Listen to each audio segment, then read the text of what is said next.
Hello, everyone.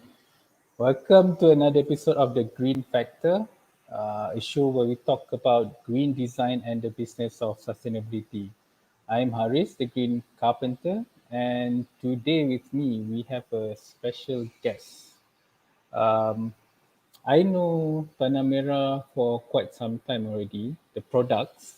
I love it, my family love it, and I know a lot of people that love the brand. And I like few years back I get to know the founder, Encik Faisal. So today I'm happy that he have agreed to be on the show and share a little bit about his journey and how sustainability are being used in the business and how it's growing in terms of importance and the future of sustainability here in Malaysia and the world. So welcome, Cik Faisal. Assalamualaikum. How are you? Waalaikumsalam. I'm good. It's I'm good to good. see you again, even though not physical. Today we talk about your journey and also Tanamera journey. Before we go into the brand itself, we would love to know more about what how is your personal journey before doing Tanamera, and then you can go a little bit on Tanamera. Okay, all right, sure. Well, usually to tell my personal journey, like would take me days, but I'll try to keep it very simple. Uh, I wanted to be a chef. I mean, that's the honest truth. That's always been my passion. I love cooking, and all that. And I just want to, I was planning and training to prepare myself to be a chef. But, unfortunately, due to financial family issues, so my dad passed away, and financially, it was a tough time for my family. So that whole idea went down the drain. And then what happened is that my mom, amazing lady, she started doing all this jamu, all this massage oil, lulor, and all that. Literally belakang rumah lah, like literally behind the house. And then and I was still at that time studying in a college, and I started helping out. Me and my sisters, we all have different plan on what we want to do. But at the end of the day, I think what happened was that my mom, we always joke about it. It's actually not a joke.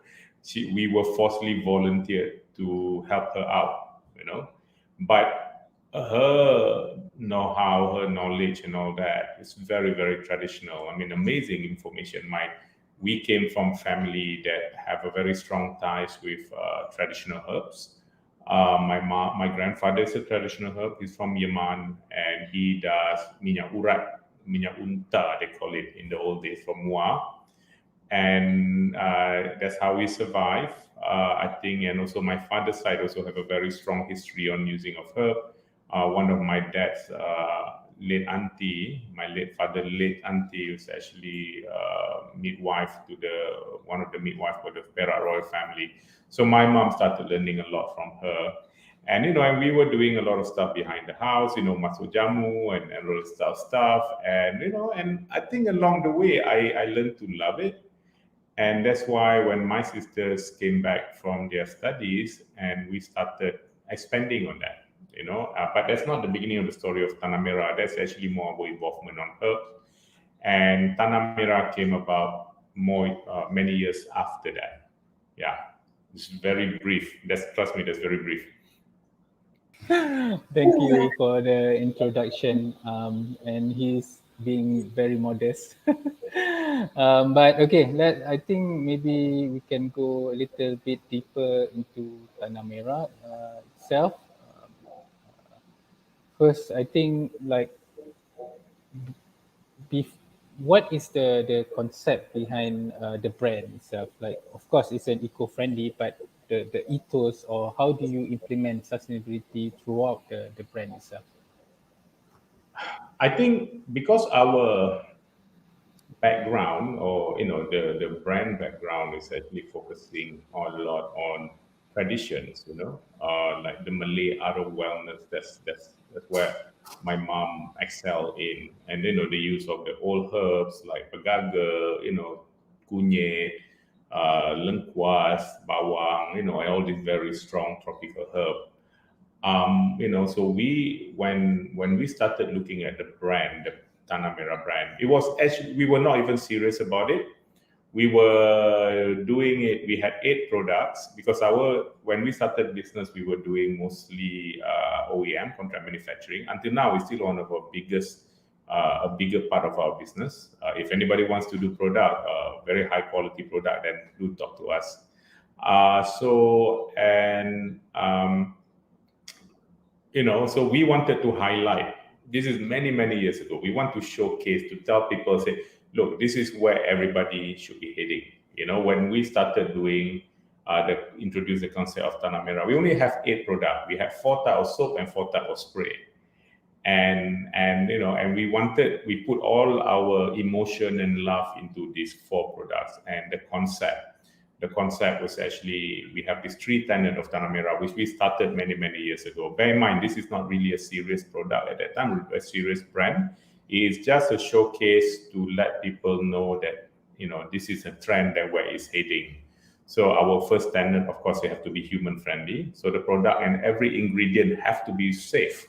We're very particular about that. If you know anything about Tanamera product, even our preservative are natural based preservative. We don't use chemical-based preservative like parabens or benzoate and all that. We only use combination of essential oils, plant extracts and all that. And interestingly enough, our product is extremely stable, even up to 2 to 3 years. Tak ada masalah. But that took a lot of time. And then the second tenet of Tanamera have to be animal friendly. We're very against the whole idea of animal testing. So, and even the ingredients are not tested in animal. And then on the third tenet of Tanamera is actually earth friendly or eco friendly. We introduced the concept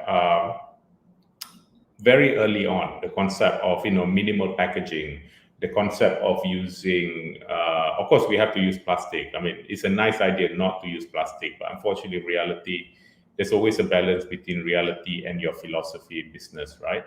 So, but the plastic that we use tend to be more dioxin free, like PETG, fully recyclable and all that.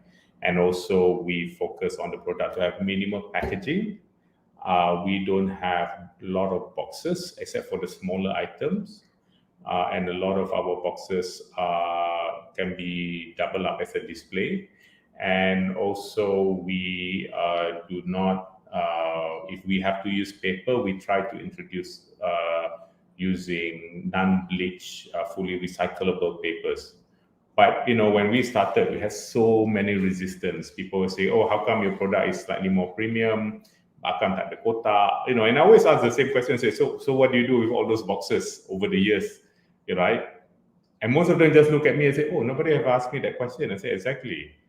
Boxes, most of the time, boxes are unnecessary. It's like selling bananas and then you put it in a cling wrap. For God's sake, you don't really need to put bananas in a cling wrap. And also, people were telling us, making fun of us as a brand because we use Tanamera brown soap is our most popular product. Once you use brown soap, it will mess you up. You won't use any other soap anymore. And people say, "Oh, ni macam bungkus belacan lah, macam bungkus nasi lemak lah, paper ni tak glamour lah, you should use more beautiful boxes lah."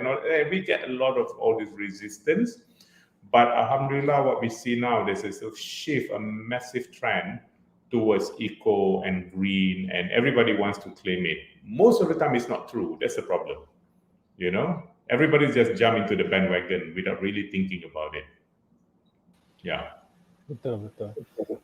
Same as my journey as well. When we decided to go into sustainability, when I start, I don't know what green furniture is. I just decided I want to go towards sustainability.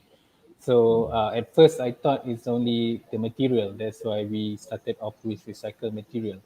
But after years and years of doing it and studying more, we understand that it's it's about the whole process. Like in like our side, we look at the glue that we use, the coating that we use, the packaging and all that. Of course, some of it you can't really like replace, for example, plastic, not yet. So that's why Yeah, it's a bit of an issue there. But at the same time, we have to see which other parts that we can improve.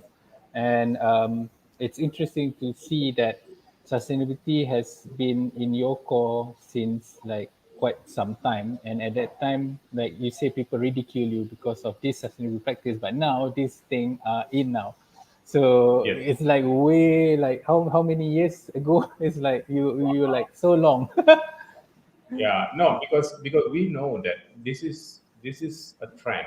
We know that this is a trend. A lot of people argue about it and all that, but we know this is going to be the trend. And through trying to convince, because we do a lot of contract manufacturing, right? Trying to convince people to actually look into doing eco and green and safe product. Oh my God! I mean, I have not had have a client at that time, one of our biggest client. They wanted to come up with a goat's milk soap, and they were convinced that the goat's milk soap should be white. Milk are not white. Milk are cream color.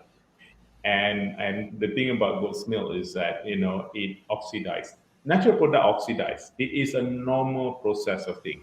If you buy a type of food and after a few days it doesn't goes bad, please do not eat that food because that's not food, right?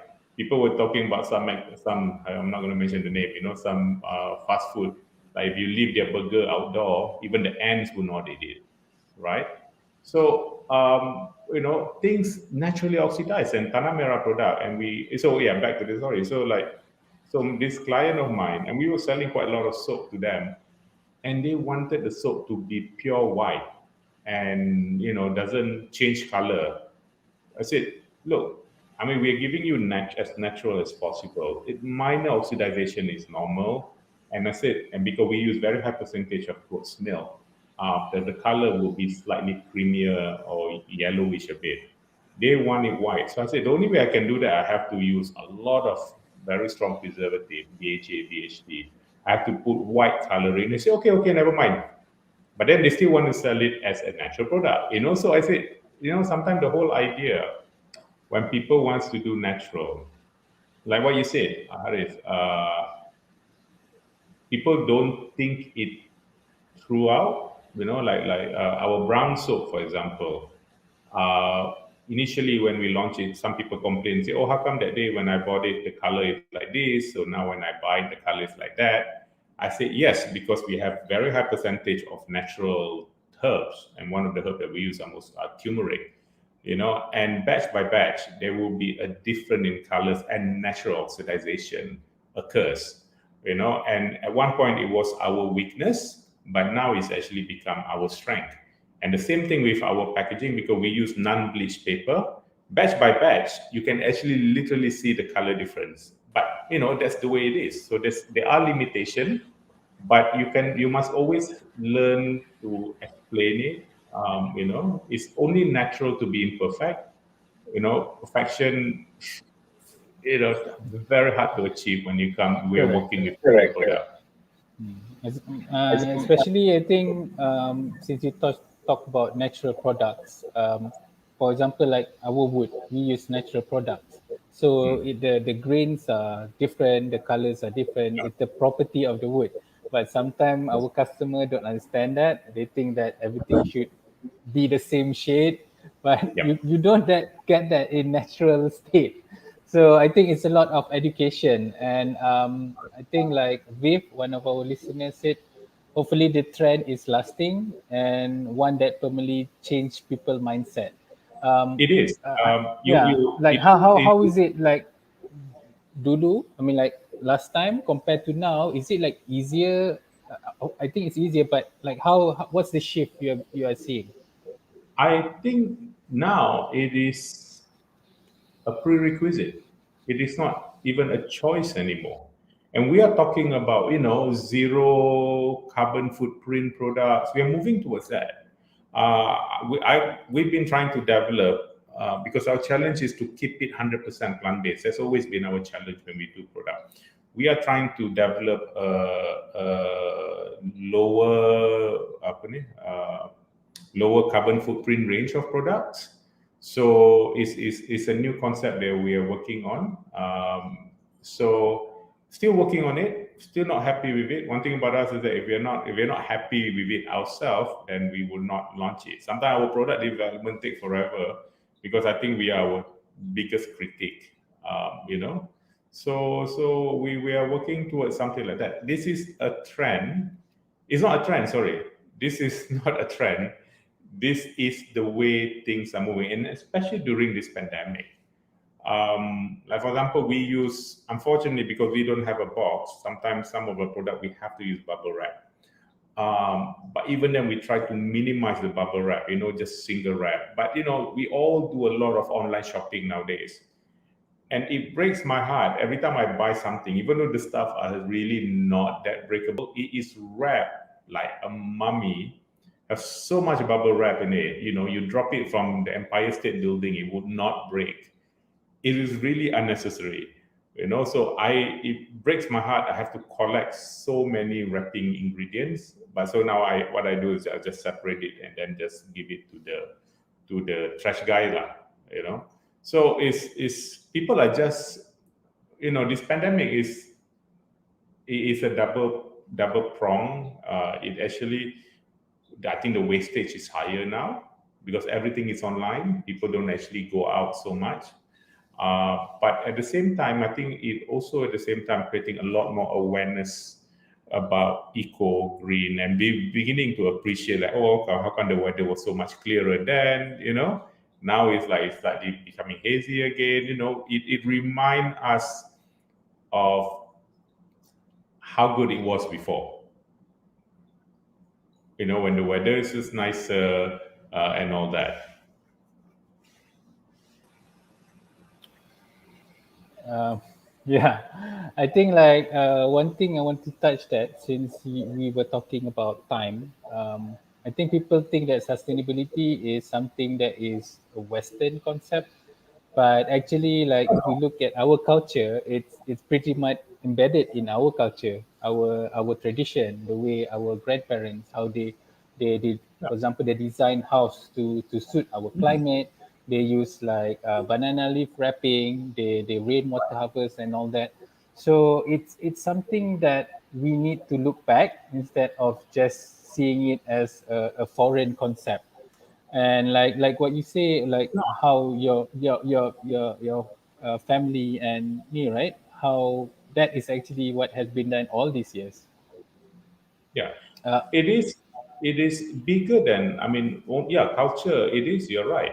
The Rumah Melayu, right? The Rumah Melayu architecture is amazing. Unfortunately, we don't we don't follow that anymore. Even in my house and all that, right? You people stop following things like that anymore, which is very sad. And also, this is also part for me anyway. It is part of the halal eco space.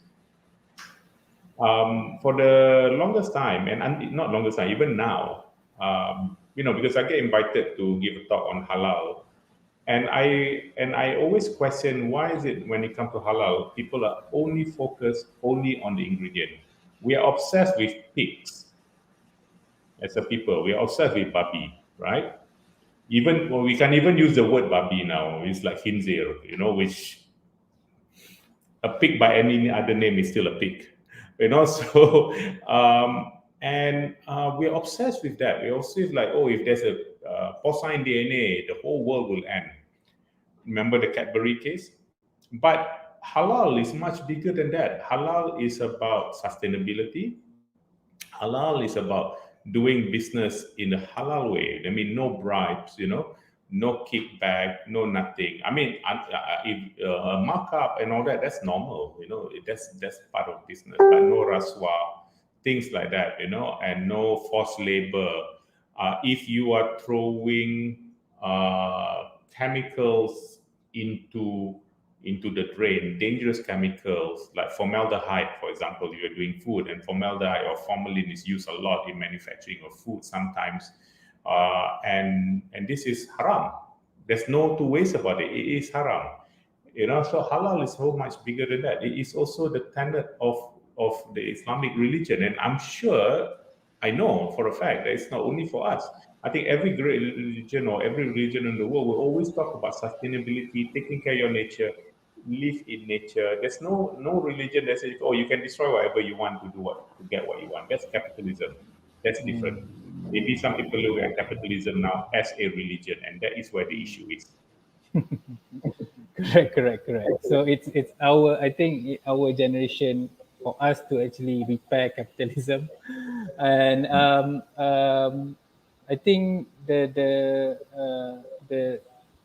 like some of our listeners, like Viv, agreed that online shopping sellers have to try and learn to be a bit more creative in how they protect their goods. As a Yeah. consumer, I'm consciously choosing sellers that use as little plastic as possible, but I'm aware that I'm still getting goods delivered.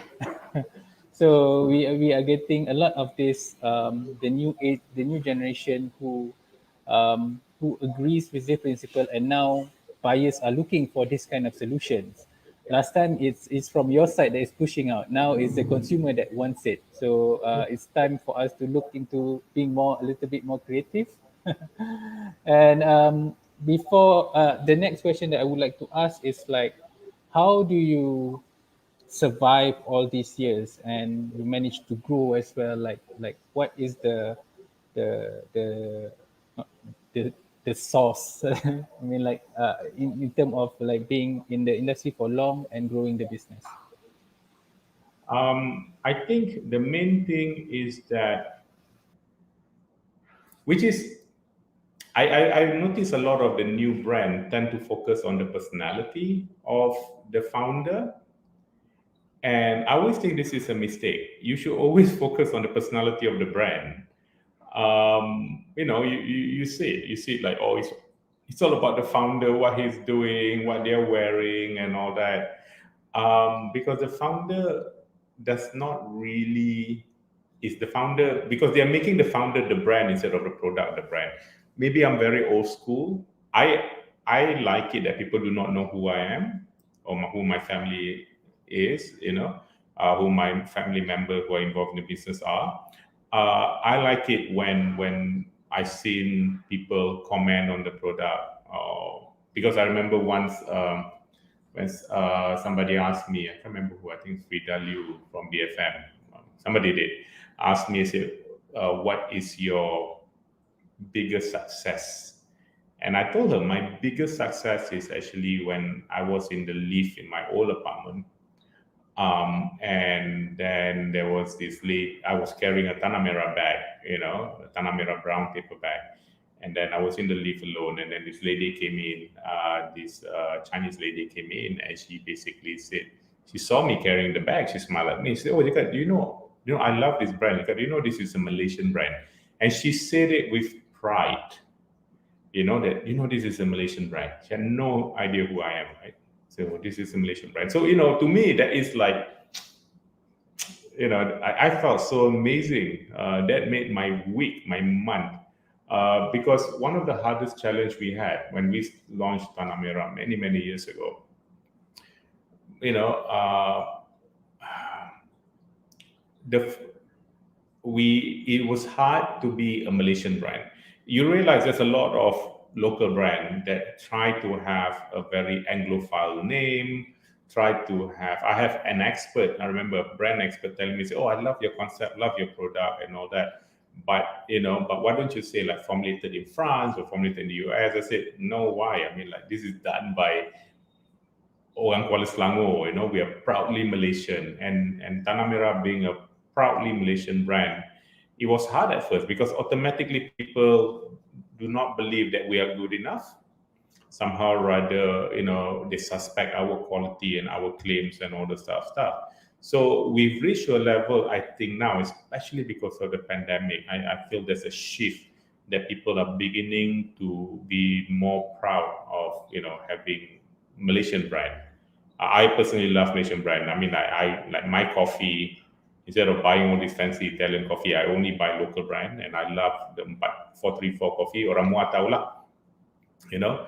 I love 434 coffee. That's my favorite coffee. I use it on my fancy machine, but I always use local brand when it comes to my coffee.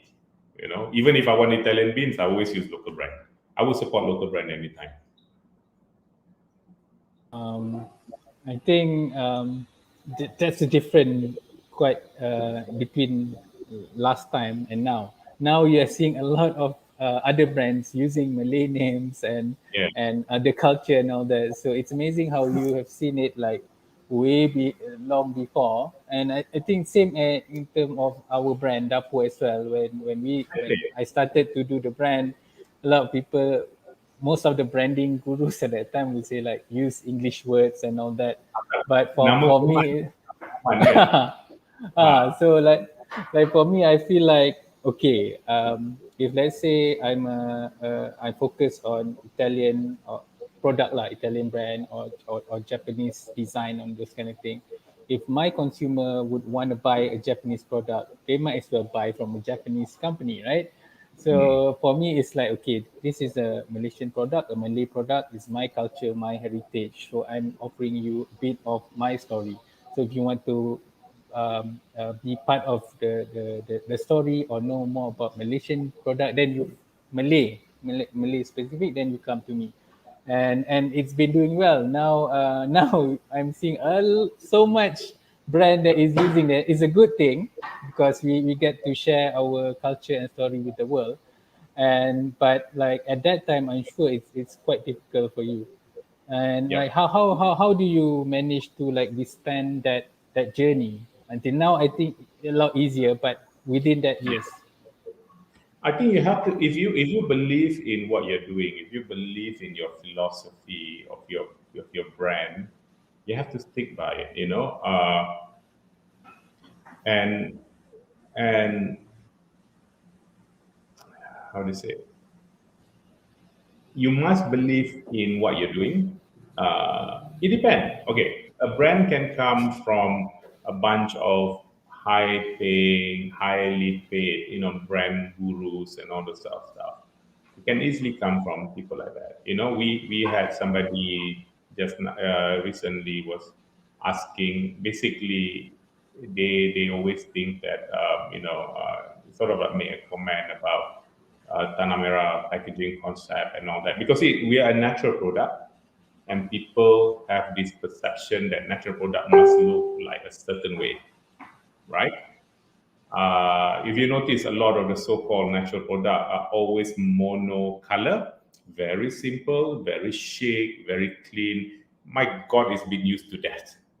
And as much as sometimes I look at it, wow, this is a beautiful product, but I do find it boring. And we've been accused of like Tanamera product is a bit too colorful to represent natural product. But because Tanamera is not only a natural product, Tanamera also is a cultural product. It's a traditional, that represent the Malay culture. And the beauty of the Malay culture is that it's like a sponge. Malay culture is an amalgamation of the Malaysian culture. There's a lot of influence of the Chinese, Portuguese, Indian, Sanskrit, Hindi, Arabic, Belanda, English. The Malay culture is such a sponge, and it is so extremely colorful, and that's what Tanamera represent. I know a lot of people say, "Oh, you're too colorful," but I say, "Oh, natural product must be certain way like this." But no, we don't believe in that. You have to have a philosophy and stick to it, right? And there will be naysayer. We had a so-called expert. This guy is supposed to be a marketing guru many years ago, who told us straight to our face, like I say, oh, your product will never be popular among the Japanese because your product smell is too strong. Japanese like the smell to be mild or no smell and all those sort of thing. Our biggest supporter now, our Japanese community, our Japanese expat market, they love Tanamera product. We even won, you and I, we won the Good Design Award. How many brands in Malaysia have won the G Mark? Because of our philosophy and concept that is very different and unique. So you have to create a differentiation. You have to stick to what you believe in. It'll be hard. My God, it will be hard And even now, sometimes we are still struggling. There will always be people who say somehow that you are not good enough. Of course, with the pandemic and all that have affect us financially because our retail, we were not allowed to open. And of course, Tanamera is actually quite a big business. One of our biggest income was actually from tourism. Tanamera product is very popular among tourists when they come to Malaysia, especially from Japan, from mainland China, from the Middle East. We adapt and assimilate. No, we're not bought, by the way. Yeah, but this is quite true. That's why in the olden days, right, orang tak cakap masuk Islam, orang cakap masuk Melayu. Betul tak? In the olden days, kan? Nobody talk about masuk Islam. It's always masuk Melayu. Because and the beauty about the Malay culture, which I love, and sometimes I feel like somehow rather along the way we're becoming more and more xenophobic. Intermarriage is encouraged. Intermarriage is so encouraged. That's why you have a Malay that look like me, you have a Malay that is dark skin, you have a Malay that look like a Chinaman, because intermarriage is so common. In intermarriage is never an issue among the Malay culture, because as long as you're part of the Malay culture, you are accepted. Because the Malay culture is what? Beragama Islam, cakap Melayu, dan mengamalkan tradisi orang Melayu. See, it is not only about the religion. It is not a xenophobic culture. But unfortunately, a lot of change along that. I think the younger generation have to change that. I think that can lead to another whole discussion. So we've heard about your that. I know it's not politically correct, but I have yeah. So we heard about your history and your current situation, your journey, and like the challenges. Of course, COVID also affected that. It affected all of us, and like we would love to know like what's next for Tanamera. What areas are you looking into? Like what's next? I think for Tanamera, definitely, the local market. I mean, we were actually growing quite well just before the pandemic. We had our best sales, and then of course the pandemic hit. A lot of things were stopped, and it is not a local phenomenon; it's a worldwide phenomenon. We just launched Japan in about end of December. We got a good Japanese distributor end of December before the pandemic, and they're not able because there's no exhibition and all that. So we are rebuilding back the market, and we just got. So we are focusing a lot on the online marketplace because whether you like it or not, that's the future. We just got listed as a Amazon brand. Not easy to get, very very difficult, and we have a small shipment on the way right now to Amazon warehouse, where we will do distribution into the Northern America and hopefully expand. We want to expand a lot on our international market. We've been sending product to be tested, and so people love the concept because it's very different. So yeah, that's what we are focusing on. But at the same time, we're also focusing on doing more lifestyle kind of products, not so purist anymore. Something that is like nail range, beauty range, and all that. So that's a much bigger market. And my own personal pet project is the lower carbon footprint product, which is still I'm not successful yet. For lower carbon footprint. So still looking into that. So Awesome, yeah, awesome. and it's an exciting time. You learn along the way, especially this pandemic teach you a lot of things, whether you like it or not. You just have to learn to survive.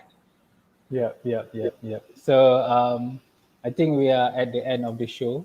We would like to thank you very much, Encik Faisal, for coming in and sharing your story. And That's right. for you guys, if you haven't follow Tanamera, you can follow their Instagram and Facebook at Tanamera Official.